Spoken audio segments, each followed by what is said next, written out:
السلام علیکم، میں ہوں فیصل ملک۔ آج میں آپ کے ساتھ ایک بہت ہی پیارا واقعہ شیئر کرنے جا رہا ہوں۔ بات کرنے جا رہا ہوں اولیاء اکرام کی عزت اور تکریم کے بارے میں، اور ایک بابا جی اشفاق احمد کی بک زاویہ سے بہت ہی پیارا واقعہ آپ کے ساتھ شیئر کرنے لگا ہوں۔ اس واقعہ میں جو اس کا سبق ہے، بیسیکلی ہمارا مقصد یہ سیریز جو واقعات کی ہے شروع کرنے کا یہ ہے کہ کوئی نہ کوئی ہم سبق سیکھیں، اور اس کا جو کرکس ہے، سبق ہے، وہ یہ ہے کہ اولیاء کرام کی عزت، ان کے مرتبے اور ان کے رتبے کی عزت کی جائے۔ یہ کون سا رتبہ ہے جو اللہ پاک نے دیا ہے؟ تو اس واقعے کو شروع کرتے ہیں۔ اسی کے ساتھ میں آپ لوگوں سے یہ کہتا چلا جاؤں کہ میرے چینل کو لائک کریں، سبسکرائب کریں، اور اس کو آپ نے شیئر کرنا بالکل بھی نہیں بھولنا۔ دوستو، ایک دفعہ کا ذکر ہے، یہ واقعہ ہے اورنگزیب عالمگیر کے دور کا۔ جب اورنگزیب عالمگیر تخت نشین ہوا تو ایک شخص اس کے پاس آیا۔ اس کو یہ پتہ تھا کہ اورنگزیب عالمگیر جو ہے وہ کٹر مسلمان ہے، سخت گیر مسلمان ہے، اور اسلامی اصولوں پر سختی سے پابندی کرتا ہے۔ وہ بادشاہ کے پاس آیا اور اس نے بادشاہ سے عرض کی، بادشاہ سلامت، میں ایک بہروپیہ ہوں اور آپ کی خدمت میں حاضر ہوا ہوں، تنگ دست ہوں، غریب ہوں، میں بہروپ بدلوں گا اور آپ مجھے پہچان نہیں سکیں گے۔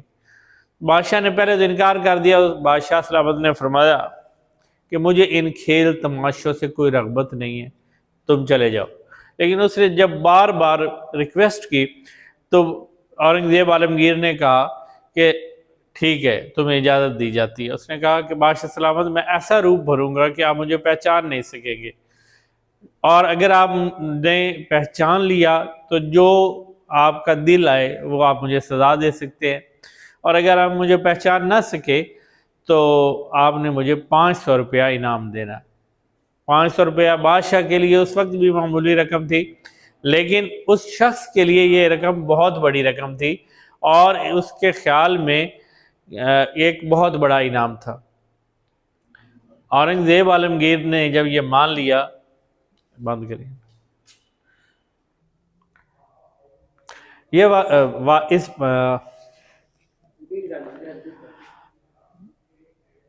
بادشاہ سلامت اور بہروپیہ کے درمیان گفت و شنید کے بعد یہ طے پایا کہ بہروپیہ ایک ایسا روپ بھرے گا جس میں بادشاہ اسے نہیں پہچان پائیں گے، اور اسے 500 روپیہ نقد انعام دیا جائے گا۔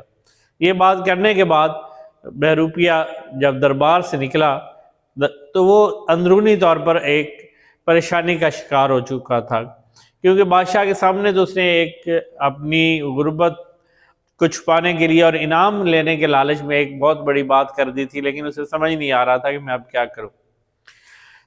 چلتے چلتے اسے ایک خیال آیا، اور اس نے بادشاہ کے جو سپہ سالار تھے ان سے پوچھا کہ بادشاہ اپنی مہم پر کب نکلتا ہے۔ یہ ان دنوں کی بات ہے جب دکن میں، جنوبی ہندوستان میں بادشاہ مہم سر کرنے کے لیے جا رہا تھا، تو انہوں نے کہا کہ یہ اگلے سال بادشاہ نے اس مہم کے لیے جانا ہے، ابھی اس کی تیاریاں ہو رہی ہیں۔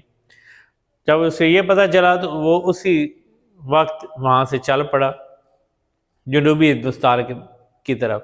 وہاں پر ایک قلعے کے قریب ہی اس نے ڈیرا لگا لیا، بال اس نے بڑھا لیے، داڑھی بڑھا لی، اور الگ تھلگ اس نے بیٹھنا سٹارٹ کر دیا۔ آہستہ آہستہ لوگوں کو میں یہ مشہور ہوتا گیا کہ کوئی اللہ والا آیا ہے جس کو دنیا سے بالکل رغبت نہیں ہے اور لوگوں کی مرادیں پوری ہوتی ہیں۔ یہ سلسلہ چلتا رہا تقریباً 1 سال، اور اس کی شہرت بہت دور دور تک پھیل گئی۔ لوگ آتے، اسے دعا کراتے اور چلے جاتے۔ جب 1 سال تقریباً گزر گیا تو بادشاہ وہاں پر پہنچا۔ تقریباً 15 سے 20 دن تک لگاتار کوشش کرتا رہا، لیکن قلعہ فتح نہیں کر سکا۔ وہاں پر لوگ اکٹھے ہوئے، مشورہ ہونے لگا کہ قلعے کو کیسے فتح کیا جائے۔ جب کچھ لوگوں نے مشورہ دیا کہ فلاں جگہ پر ایک اللہ کا درویش بیٹھتا ہے، اس کے پاس جائیں اور اس سے دعا کریں تو آپ کو اللہ تعالیٰ فتح دے گا۔ وہ یہ سننا تھا، بادشاہ بھاگ اس کے پاس پہنچا، وہ ایک درخت کے نیچے بیٹھا تھا۔ اب جب وہ درخت کے نیچے ڈیرا لگا کے بیٹھا تھا، بادشاہ اس کو بالکل پہچان نہیں پایا، کیونکہ اس کے بال بڑے ہوئے تھے، داڑھی اس نے بڑی کر لی تھی، گلے میں اس نے تسبیحاں ڈالی ہوئی تھی اور اس حال میں بیٹھا تھا۔ بادشاہ نے اس سے کہا کہ بابا جی دعا کریں مجھے فتح ہو جائے۔ اس نے آنکھیں بند کی، اس نے کہا کہ بابا جی آپ خاموش کیوں ہیں، میرے لیے دعا کریں تاکہ مجھے یہ فتح ہو۔ تو اس نے کہا کہ تم نے کل حملہ نہیں کرنا، تم نے پرسوں ظہر کے ٹائم حملہ کرنا ہے، اس وقت اللہ تعالیٰ تمہیں فتح دے گا۔ اور ایسا ہی ہوا، بادشاہ نے اگلے دن ظہر کے وقت حملہ کیا قلعے پہ، اور اتنے زور کا حملہ کیا کہ قلعے کو اس نے شام تک فتح کر لیا۔ جب قلعہ فتح ہو گیا تو اس نے اپنے لشکریوں کو کہا کہ اس فلاں بابا جی کو لے کے آیا جائے اور اس کو ہم انعام دیں گے۔ لشکریوں نے کہا کہ کیوں نہ آپ خود بابا جی کے پاس چلیں، کیونکہ انہوں نے آپ کو دعا دی۔ بادشاہ نے ان سے اتفاق کیا اور اگلے دن وہ بابا جی کی خدمت میں حاضر ہوا۔ اس نے کہا کہ مانگیں آپ جو مانگتے ہیں۔ انہوں نے کہا کہ ہم اللہ والے ہیں، ہم کچھ نہیں لیتے۔ تو اورنگزیب عالمگیر نے کہا میں تمہیں ایک جاگیر دیتا ہوں۔ جب اس پہ وہ نہیں مانا تو اس اورنگزیب عالمگیر نے کہا نہیں، ایک جاگیر کم ہے تو میں تمہیں 2 شہروں کی حکمرانی دیتا ہوں۔ یہ سننا تھا کہ اس نے پھر انکار کر دیا۔ اس نے کہا کہ مجھے کچھ نہیں چاہیے، میں نے تمہیں اللہ اور اللہ کے رسول کے واسطے دعا دی ہے اور تم چلے جاؤ۔ بادشاہ وہاں سے واپس آ گیا، اس نے کچھ بھی نہیں لیا۔ اسی اگلے دن وہ بادشاہ کے دربار میں حاضر ہوا۔ اسی شہر میں قلعے میں بادشاہ اپنا دربار لگا کے بیٹھا تھا۔ اس نے کہا کہ آپ نے مجھے پہچانا؟ بادشاہ نے کہا نہیں، آپ تو بزرگ ہیں جنہوں نے میرے لیے دعا کی تھی۔ اس نے کہا نہیں، میں وہی بہروپیہ ہوں جو 1 سال پہلے آپ کی خدمت میں حاضر ہوا تھا، اور آپ نے کہا تھا اگر میں آپ کو پہچان نہ پایا تو 500 روپے دوں گا۔ بادشاہ سلامت مجھے میرے 500 روپے دے دیں۔